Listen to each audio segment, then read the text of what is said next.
Hello friends, আসসালামু আলাইকুম। আমাকে অনেকেই পার্ট 2 দেখতে চাইছেন। তো পার্ট 1-এ কিছু সীমাবদ্ধতা ছিল, যার জন্য পুরোটা দেখানো সম্ভব হয়নি। ভিডিওটা অনেক লম্বা হয়ে যেত। তো যার কারণে আবারও আপনাদের মাঝে চলে এসেছি পার্ট 2 নিয়ে। তো এখন আপনারা দেখতে পাচ্ছেন যেখানে কিছু কচ্ছপ আছে, কয়েক প্রজাতির।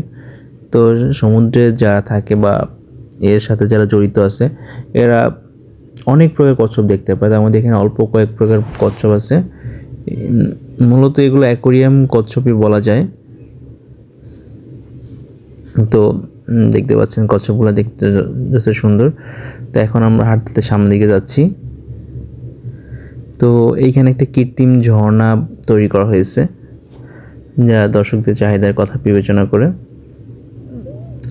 জায়গাটা সুন্দর আছে, কৃত্রিম ঝর্ণাটা, যদিও প্রাকৃতিক ঝর্ণার মতো এখানে ভেজার সুযোগ নাই। সো সেক্ষেত্রে এখানে না ভিজি, জাস্ট আপনার ভিডিওতে যতটুকু সম্ভব দেখানোর চেষ্টা করতেছি। এখানেও কিছু মাছ রাখা আছে, বাট এখানে মাছগুলোর নাম বা কি এগুলো দেওয়া হয় নাই। সো সেই জন্য আপনাদেরকে দেখাতে পারতেছি না এখানে কি কি মাছ রাখা আছে। চলুন সামনের দিকে যাই। এখন সিঁড়ি বেয়ে বেয়ে উপর যেতে হবে। তো উপরে যাই না কি আছে, তো আপনাদেরকে দেখানোর চেষ্টা করবো উপরে দিয়ে কি আছে। এটা হচ্ছে একদম পরিকল্পিতভাবে একটা বাড়ি, কয়েকতলা একটা বিল্ডিং। তো স্টেপ বাই স্টেপ তৈরি করা হয়েছে যেন একদম ঘুরে ঘুরে উপর দিকে যাওয়া যায়।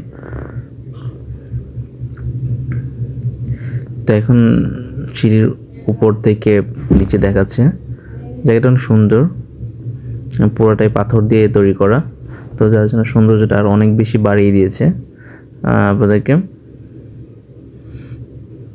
তো এইখানে কিছু কাঁকড়া রাখা আছে, বাট সবগুলোতে কাঁকড়া নাই। এই যে দেখতে পাচ্ছেন, আমি কাঁকড়া খুঁজে পাচ্ছি না, বাট কোনার মধ্যে একটা অনেক বড় একটা সাইজে একটা কাঁকড়া মাছ রাখা আছে। তো এ পাশে গ্রাম বাংলার যে ঐতিহ্য, এই গ্রাম্য ভাষায় যেটাকে কুলা বলে আমার এলাকার ভাষায়, তো এখানে রাখা আছে সেগুলো। এখানে আরেক প্রজাতির কাঁকড়া, তো রেড কার্প, বাট এটা অনেক বয়স হয়ে যাওয়াতে এটার চেহারাও শুষ্ক হয়ে গেছে, বাট কাঁকড়াটা জীবিত। তো এখানে আরেক প্রজাতির কাঁকড়া রাখা আছে, মড কার্প, যেটা এটা ছোট, যার জন্য এটার চেহারাটা অনেক ভালো আছে। তো আমার মনে হয় যে এই গ্লাসগুলো বা পানিগুলো পরিষ্কার করা দরকার। তো এখানে কিছু খেলার বা 3D মুভি দেখার অপশন আছে সামনে, বা উপরে কি আছে সেগুলো দেখাচ্ছে। চলুন সামনের দিকে যাই, দেখি আর কি কি আছে। এখানে একটা অক্টোপাস আছে, বাট একদম চেপায় গিয়ে হুমড়ি খেয়ে বসে আছে।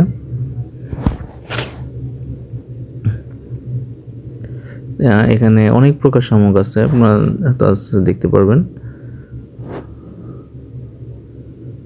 শামুক এবং শামুকের নামগুলো আমি দেখানোর চেষ্টা করতেছি আপনাদেরকে, বাট বেশিরভাগ শামুক এখানে মৃত।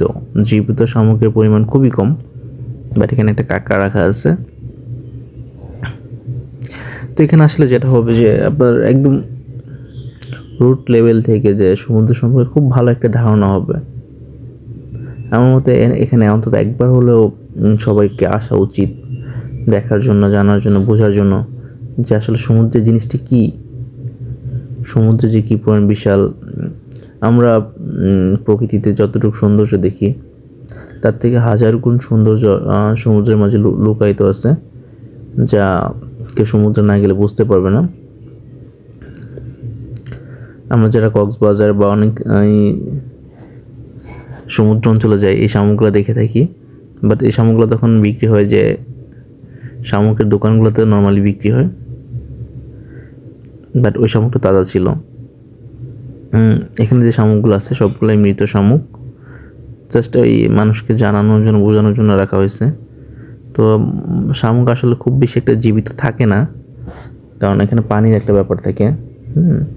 তো এখানে যদিও সি ওয়াটার রাখা আছে, লবণাক্ত পানি, বাট এই নর্মালি প্রসেস করে রাখা সম্ভব হয় না। কারণ সমুদ্রের পানিগুলো হচ্ছে যে রানিং পানি থাকে, এখানে বদ্ধ পানিতে সব শামুক জীবিত থাকতে পারে না, বেশিরভাগ শামুকই আসলে মারা যায়।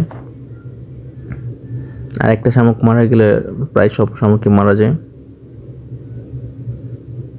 এখানে জায়গাটা অনেক সুন্দর। মাছটা আসলে নাম কি আমি জানি না, ফার্স্ট টাইম এত সুন্দর একটা মাছ দেখতেছি আমি। এখানে ছোট ছোট গ্যালারি করে রাখা আছে সবগুলাই। অবশ্যই একদিক থেকে আমরা দেশের বাইরে যেগুলো দেখে থাকি যে একটা বিশাল একটা অ্যাকোরিয়াম থাকে, কাচের অ্যাকোরিয়াম, তো সেখানে সব প্রকারের মাছ রাখা আছে। বাট এখানে এই ছোটো ছোটো বক্স করে অ্যাকোরিয়াম টাইপ করে রাখা আছে। এতে যেটা হচ্ছে যে আমাদের মাছ সম্পর্কে ধারণা হচ্ছে। তো একসাথে অনেক মাছ রাখলে আমরা যেটা জানতে পারতাম না যে কোন মাছ বা এর প্রজাতি কী, কোন অঞ্চলের মাছ, কোন সাগরের মাছ, বা এই মাছের বৈশিষ্ট্যটা কী, এগুলো জানতে পারতাম না। সো এদিক থেকে আমি বলবো যে হ্যাঁ, মাছ সম্পর্কে এভাবে রাখাটা ভালো হয়েছে। বাট আরেকটা দিক হচ্ছে যে সমুদ্রের যে আসল ফিলটা, সেই ফিলটা এখানে সম্ভব না। দেখেন এখানে একটা লাইভ কাঁকড়া জীবিত আছে, কেউ হাঁটতেছে ঠিক সমুদ্রের তলদেশে, এই কাঁকড়াগুলো এভাবে হাঁটে, অসম্ভব সুন্দর লাগতেছে এর হাঁটাগুলো।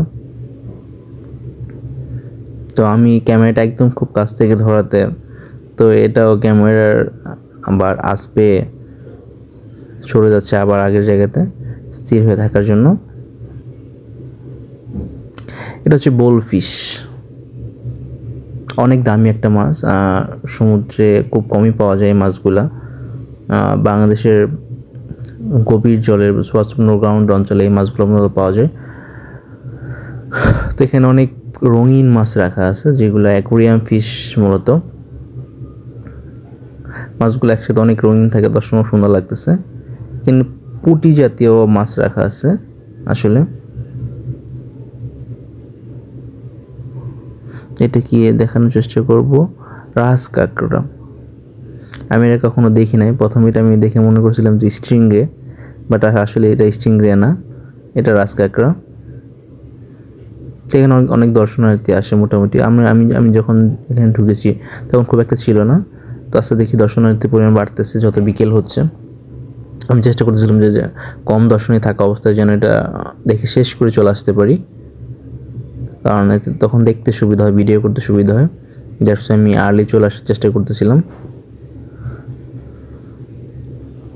তো আমার পক্ষে সাজেশন থাকবে, যারা খুব ভালো করে সময় নিয়ে দেখতে চান তারা অন্তত এই লাঞ্চ আওয়ারের পরে চলে যাবেন, তখন মানুষের ভিড়টা কম থাকে।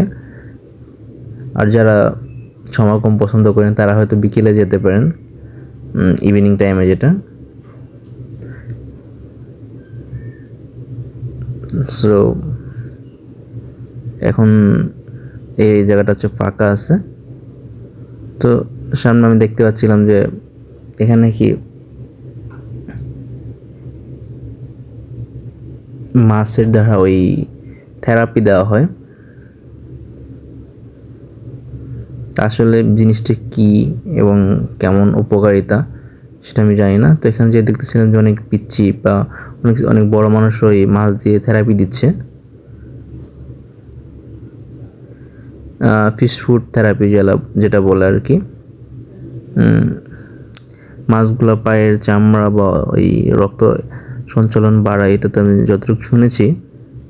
আসলে অনেক বেশি থাকাতে আমার কাছে জিনিসটা ভালো লাগেনি, তো চাইলে দামটা কমানো যেত এখানে, সেক্ষেত্রে আমি না দিয়ে চলে আসছি এখান থেকে। তো এখানে দেশি জাতের চিংড়ি আছে, এটা হচ্ছে লাল একটা মাছ।